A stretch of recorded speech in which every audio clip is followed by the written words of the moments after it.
Un tema entonces evidentemente histórico. Estos son los días en que de verdad eso de histórico sí no es una frase hecha y sí tiene razón de ser para analizar, para poner en contexto. Seguimos aquí en CNN Chile y nos acompaña el analista político Eugenio Guzmán. Eugenio, muchas gracias por estar con nosotros. Gracias. Me gustaría que me dijeras con la evaluación y con el paso del tiempo, ¿cómo crees que va a ser evaluada la figura de Patricio Aylwin y qué significa, no solo para el país, sino políticamente también para su sector? Mira, yo creo que hay muchas cosas que uno puede decir. Por lo pronto hay que pensar quién es la figura de Patricio Aylwin. Es una persona que estuvo 70 años de la política chilena, ¿ya? Es una persona que desde muy temprano participó en política, desde que entra a la Universidad de Chile y ocupó cargos importantes y en ese sentido fue testigo y articulador de muchos procesos históricos relevantes en la historia del país. Eso como una consideración general, son 70 años.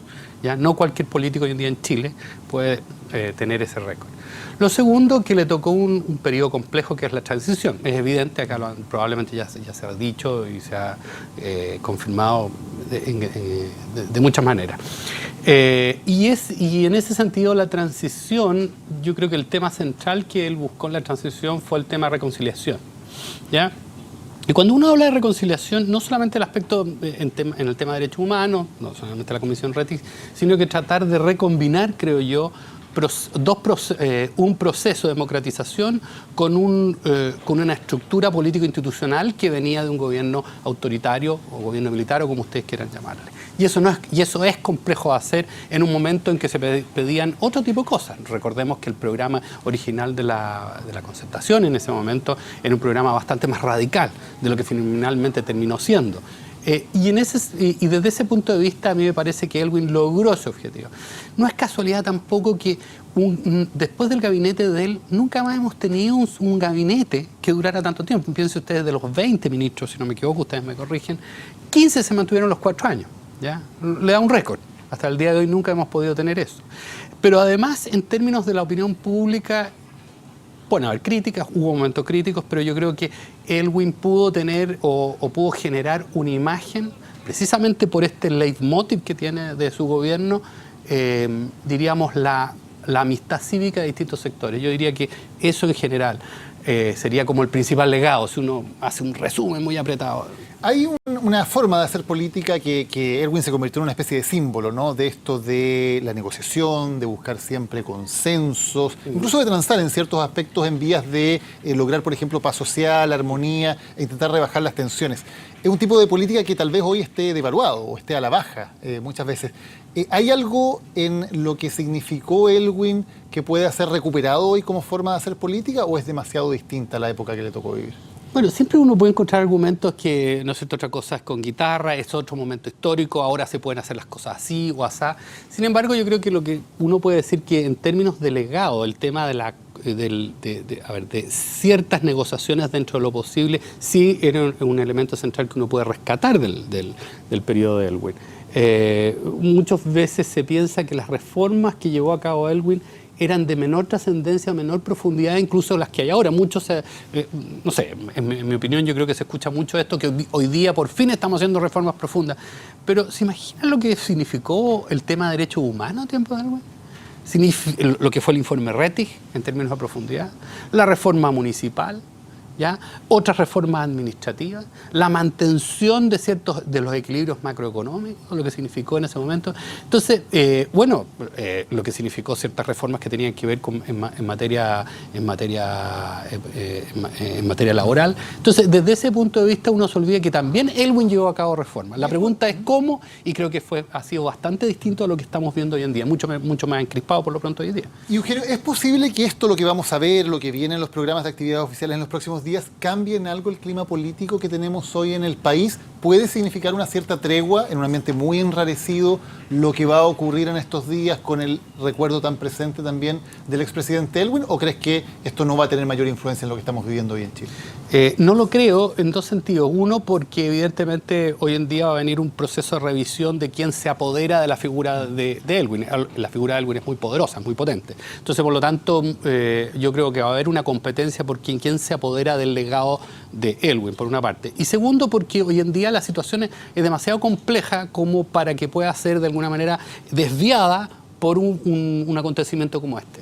Y ¿cuánto le puede pesar a la alianza el hecho de que muchos de sus exponentes fueron férreos opositores a varias de las políticas del expresidente Elwin, por de pronto respecto de la Comisión Rettig, por ejemplo, algo icónico que va a estar hablándose todos estos días y que incluso en la alianza varios de sus personeros desconocieron y negaron como una realidad, que hoy día es difícil hacerlo, pero en su minuto lo hicieron, ¿no? Cuando, no sé, el Senado Larraín se oponía a la cancelación de la personalidad jurídica de Colonia y Dignidad, por ejemplo. ¿Cuánto puede pesar en ese sentido los temas de los cuales vamos a volver a hablar y de los cuales estamos hablando para la alianza? Mira, yo tengo la impresión de que es muy difícil que puedan desafiarse ese tipo de cosas, precisamente por lo que tú mismo estás manifestando. O sea, por ejemplo, claro, hubo discusiones incluso con el tema de Laguna del Desierto, ¿no es cierto? Y que, hubo oposición al informe Rettig o de alguna manera una opinión divergente o disidente respecto de ese tipo de cosas. Yo creo que para bien o para mal ya son temas instalados y no hay nada más que hacer. O sea, y por lo tanto ya el peso de la historia se ha impuesto y no hay nada más que decir.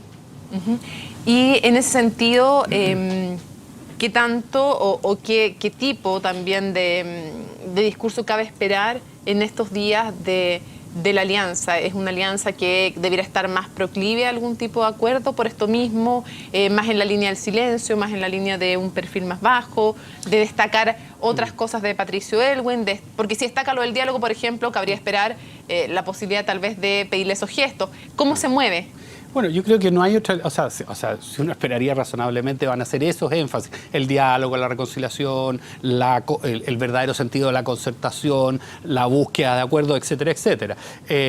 No veo otra estrategia, o sea, en esto que te digo, esta competencia por monopolizar la figura de Elwin, yo veo que en el caso de la derecha va a ser eso. En el caso de la izquierda, ahí veo más difícil cuál va a ser la figura. Probablemente el tema va a ser derechos humanos o los resultados que allí ocurrieron, o sea, el informe Rettig, etcétera. Pero no creo que la derecha utilice otra fórmula que esa. No la veo. En esto de la apropiación de la figura de Elwin, ¿podríamos ver un cierto resurgimiento, me refiero en términos de su presencia en los medios, de una aparición en términos de convivencia interna de lo que se ha llamado la vieja concertación, de quienes en un momento propugnaron o han seguido propugnando una estrategia más bien gradualista, de una coalición de centro-izquierda, con equilibrio entre la DC y los sectores más de izquierda? Mira, yo creo que de alguna manera está eso presente. O sea, la gran pregunta es, en el último tiempo, es hasta qué punto esa vieja concertación fue sepultada por esta nueva mayoría. Yo creo que eso está todavía bastante nebulosa. Ahora, lo que sí es claro que con una figura de un Lago, que es un continuador en cierta medida de lo que es la concertación, de la impronta, ¿no es cierto?, de un Elwin, más que de un Frey, de un Elwin.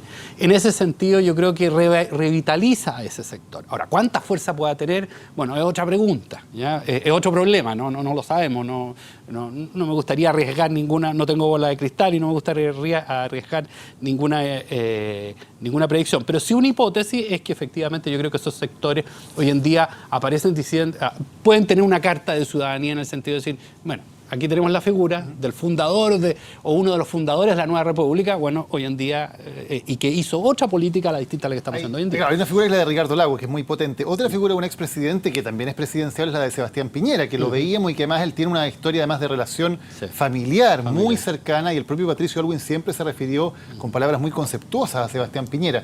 También es una figura que podría de alguna manera ser reivindicada en estos días, ¿no? O sea, todos yo creo que nuevamente van a de alguna manera apelar a los modelos.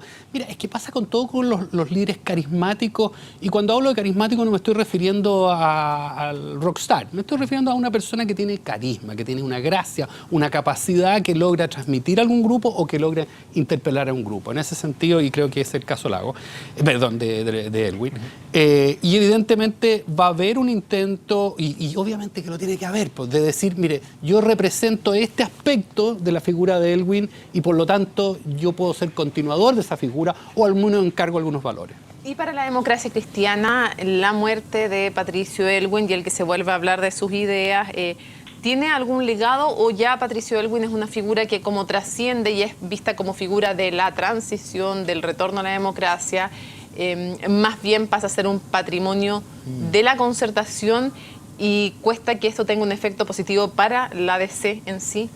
Bueno, eso es bien interesante porque yo percibo que es más patrimonio de la concertación. Sin embargo, yo creo que lo que uno está viendo, y eso habría que indagar, y hubiera sido interesante preguntarle al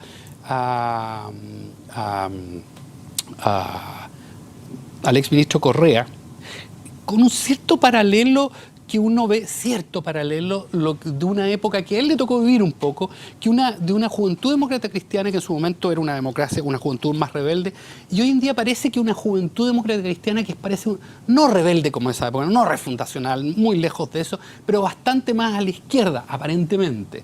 Entonces, no sé qué tanto la figura de un Elwin podría interpelar a ese grupo y desde ese punto de vista pueda redituarle a la democracia cristiana hoy en día. Y a los políticos, en medio de crisis de confianza, en medio de financiamiento ilegal de la política, esta figura que más allá de los pros y los contras, las luces y los sombras, nunca apareció involucrado en un caso de corrupción o de financiamiento ilegal, sino que más bien parece como un hombre austero. ¿Cuánto puede, al contrario, llamar más a un juicio crítico de la gente? Ahora, yo creo que es evidente que ahora visto desde otra arista, ese es un aspecto importante de la figura de Elwin como un hombre en política. Por eso que te mencionaba, son 70 años de política y desde ese punto de vista de una figura austera, que además tiene otra característica de Elwin. Elwin no viene de una familia, entre comillas, mixta. ¿A qué me refiero? Una familia en donde se junta el mundo laico con el mundo religioso, entonces conservador. Muy común en la sociedad chilena. Así que desde ese punto de vista. Muchas gracias por habernos acompañado en CNN Chile. Que estés muy bien.